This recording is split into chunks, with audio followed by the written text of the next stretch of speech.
Cool. So I guess to jump into it then, so obviously all these questions are specific to A Light Beyond.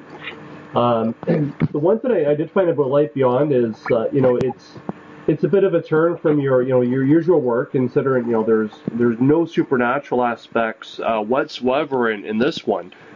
Did you find that your deviation from the supernatural effect, or did you find that from the deviation of the supernatural rather, to affect your typical mindset or approach in the writing in any other way compared with your other works?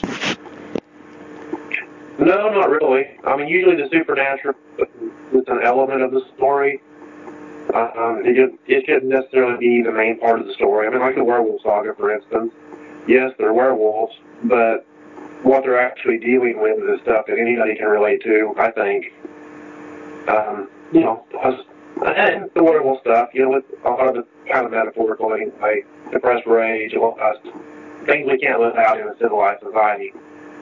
So for Light Beyond, I mean, not having supernatural really wasn't that big of a challenge for me. It's still, this guy dealing with his issues.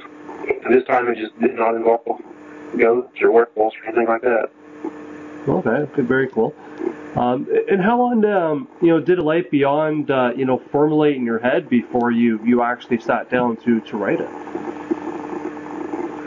Well, I don't know exactly, but I can say that I wrote the first synopsis for it in February of 2013.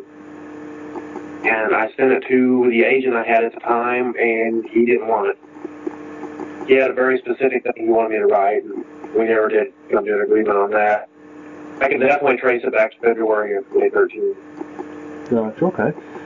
And, one of the things that I found that I really liked about this story, A Light Beyond, was, I was constantly being kept on my toes, as far as, trying to predict what might take place next. There's a lot of times where I was sure that I had a certain character or, event pegged, and then I found out later, exactly how wrong I was.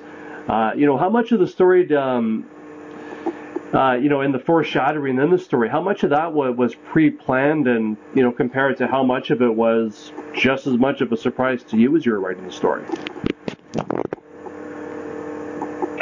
Surprisingly, this one, usually I don't do a lot of planning. This one, I had an entire little chart made out for each chapter, what was going to happen in each chapter. And it was more so that when I got to the climactic moment where you find out what's really going on, I'll have everything lined up in place before then. So, I guess because maybe there was more of a mystery element to this one. Excuse me.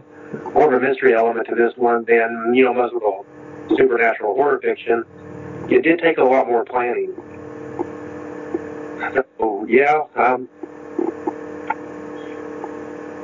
first few chapters I did not have an outline, but once I got maybe 7 chapters in, I had to outline the rest of the book. Oh, okay. And then I stuck to it pretty well. Okay. And I know that, being a witness to Robert's life in the story, Robert, of course, being our main character, it was so easy to feel his, young Robert, this child's, heart-wrenching pain, and, later on when he's an adult to, feel his tragic trajectory of his life, over the years.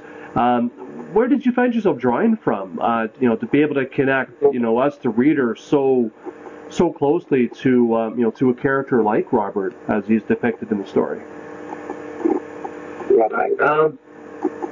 This is the thing that the non-writers really just seem to get. I mean, obviously, I have not done what it was Robert did, but I think we've all done things in the past that, we have some regret for.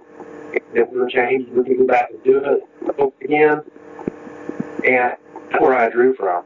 There were things I did when I was a kid or just a younger person that, they were not smart things and they might have hurt somebody. And if I could do it again, I would.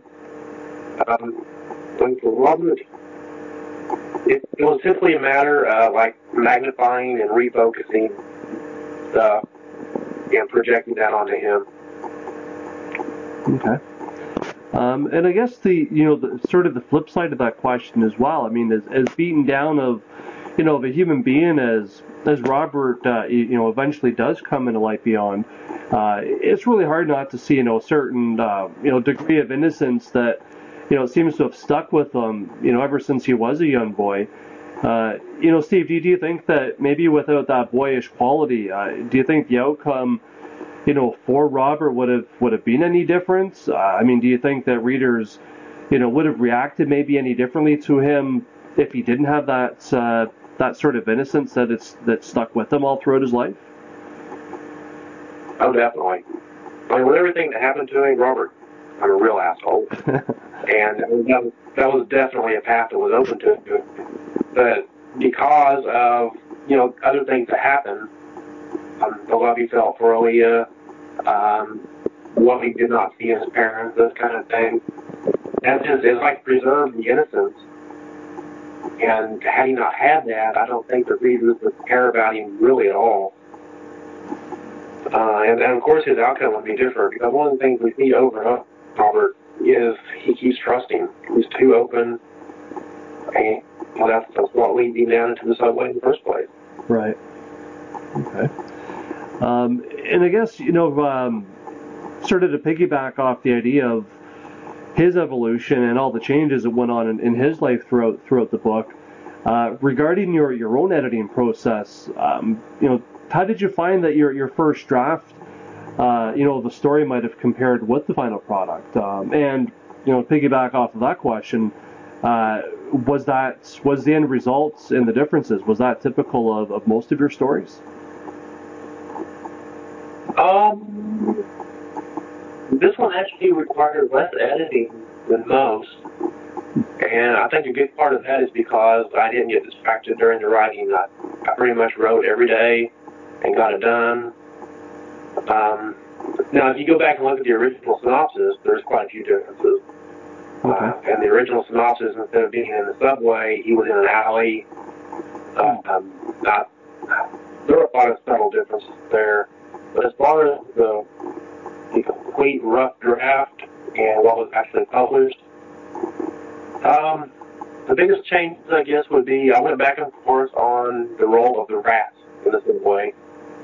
There were some chapters in the rough draft where there were no rats, and then they'd come back because I couldn't decide I want them there, how much do I want them doing in there, and then the rough draft ended slightly differently, and all of my readers complained about the ending. I added the epilogue, and it Okay. All right, awesome. Well, I love the metaphor and the literal tension of the ratscape. So I'm definitely glad that you kept the rats. And speaking of that final product that you ended up with, it's interesting because you also chose to take marketing matters into your own hands and and release a Light Beyond, using your own publishing label, Moonhowler Press. What ultimately led to that decision to use Moonhowler Press in your own label as opposed to going the more traditional method of, submitting and waiting for acceptance? Well, one of the big things was the length. The book is like 51,000 words. So, I mean, that's a long novella. It's not long enough to be a novel. There's not too many, traditional publishers that would take on something of that size. And over the years, I've been burned so many times by small presses. I'm not saying there's not some good small presses out there, because there are. But, my dealings with 3F Publications, Scribe Press, even Double Dragon Publishing, who never really did any wrong. They just never did any promotion whatsoever. A few others, they would accept the book, they'd go out of business, or I never get paid, things like that. So, with the ease of self-publishing, turning hands-on in their various channels, and the knowledge I have of layout and design and editing from, journalism and English and all the other things I've done over my life, I decided to just do it myself. I started in WordPress, really to do promotional stuff back in like 2001. And I don't know, 6-7 years ago maybe. Okay. I I started republishing stuff that I got back from these failed publishers, doing it myself. Doing it myself allows me to track my sales. I always know how much money's due, how many copies are sold, what promotional things I've done that worked, what didn't work. Where hard on Scribe Press a lot because I've done a lot of my books. Like, I never knew what worked. I would try promotional stuff. I'd never get a royalty statement. I wouldn't get any money. Okay. So, it's just easier this way. Yeah, and I think you kind of, as far as my next question went, you know, it'll be hard not to probably repeat yourself because I think you answered a little bit of it. But as far as, I guess, you know, maybe some of the unique challenges, you know, and the unique freedoms that publishing, you know, provides for you as opposed to the traditional, what would you say kind of list up at the, you know, the top challenge as well as that top freedom that maybe pushed you over the edge and made you say, yeah, absolutely, this is 100% what I need to do for myself moving forward? What do you think that would look like as far as like the number one challenge and the number one freedom that comes with self-publishing? The number one freedom is easy. You know, you get pretty much all the money. Yeah. You always know what's sold and what's due and all that. The challenge is, especially for me, because I am kind of an introverted person, is just marketing my own work. I have a problem, you know, putting my book in somebody's hand and say, here, I think this is good, you should buy it, give me money. Yeah. Okay, fair enough. Yeah, always the humble man, but at the end of the day. Now, with that said, though, I mean, do you think, you know, now that you've got your Moonhowler Press and you're going forward with that, now, I mean, do you think you'd ever look back at the traditional publishing path again? Oh yeah.